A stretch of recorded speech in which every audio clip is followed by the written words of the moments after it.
আসসালামুআলাইকুম। আজ আমি আপনাদের জন্য নিয়ে এলাম নতুন আরেকটি রেসিপি। এটা হচ্ছে বরইয়ের কুচি আচার। এই আচারটা নর্মাল ফ্রিজে সংরক্ষণ করতে পারবেন 6 মাসের মতো। আচারটা তৈরি করার জন্য কোনো রকম চুলার ঝামেলা নেই, রোদে শুকানোর ঝামেলা নেই, আর সংরক্ষণ করা যাবে অনেক দিন। আর এখন বরইয়ের সিজন, তৈরির প্রসেসটা খুবই সহজ। আশা করছি আমার আজকের রেসিপিটি সবার কাছে ভালো লাগবে। ভালো লেগে থাকলে লাইক আর শেয়ার অবশ্যই করবেন। আর এখনও যারা আমার চ্যানেলটি সাবস্ক্রাইব করেননি তারা আমার চ্যানেলটি সাবস্ক্রাইব করবেন আমার নিত্য নতুন রেসিপি দেখার জন্য।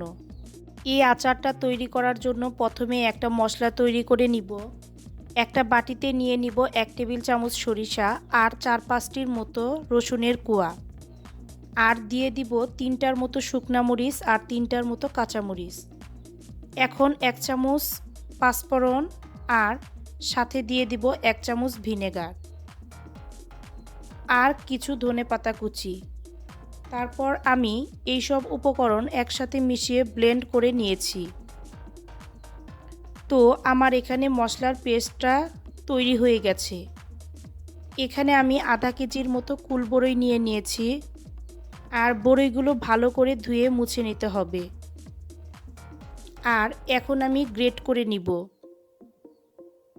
গ্রেটারের মোটা সাইডটা দিয়ে গ্রেট করতে হবে, আর যদি চিকনটা দিয়ে গ্রেট করেন তাহলে খুব বেশি পানি পানি ভাব দেখা যাবে। তারপর এক এক করে আমি সবগুলো বরই গ্রেট করে নিব। আমি বড় সাইজের বরইটা নিয়েছি যাতে গ্রেট করতে সুবিধা হয়।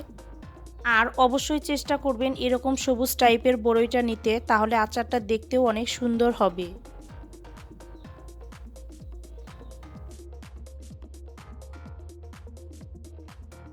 এখন আমার বরইটা গ্রেট করা হয়ে গেছে। এখন প্রথমেই দিয়ে দিব ওই মশলাটা যা আগে থেকেই তৈরি করে রেখেছিলাম। এখন দিয়ে দিব কাসুন্দি, তারপর দিব 1 চামচ চিলি ফ্লেক্স অথবা শুকনো মরিচের গুঁড়ো, আর দিব পরিমাণ মতো লবণ। এখন দিব 2 টেবিল চামচ চিনি। চিনির পরিমাণটা বেশি দেওয়ার দরকার নেই, কারণ এই বরইটা খুব বেশি টক হয় না, তাই চিনির পরিমাণটা কম দিবেন। এখন সবগুলো মশলা একসাথে ভালো করে মিশিয়ে কুচি করা বরইয়ের সাথে মিশিয়ে নিতে হবে।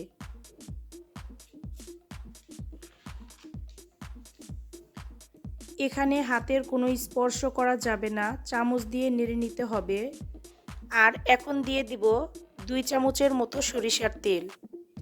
এটা দিয়েও ভালো করে মিশিয়ে নিতে হবে। তো আমার এখানে আচারটা তৈরি করা হয়ে গেছে। একটা কাচের বয়মে ভরে নর্মাল ফ্রিজে 6 মাসের মতো সংরক্ষণ করতে পারবো।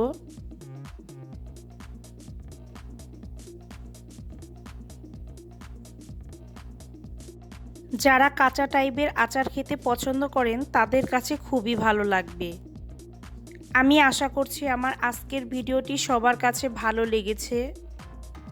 আজকের মতো এখানেই বিদায় নিচ্ছি। সবাই অনেক ভালো থাকবেন। আল্লাহ হাফেজ।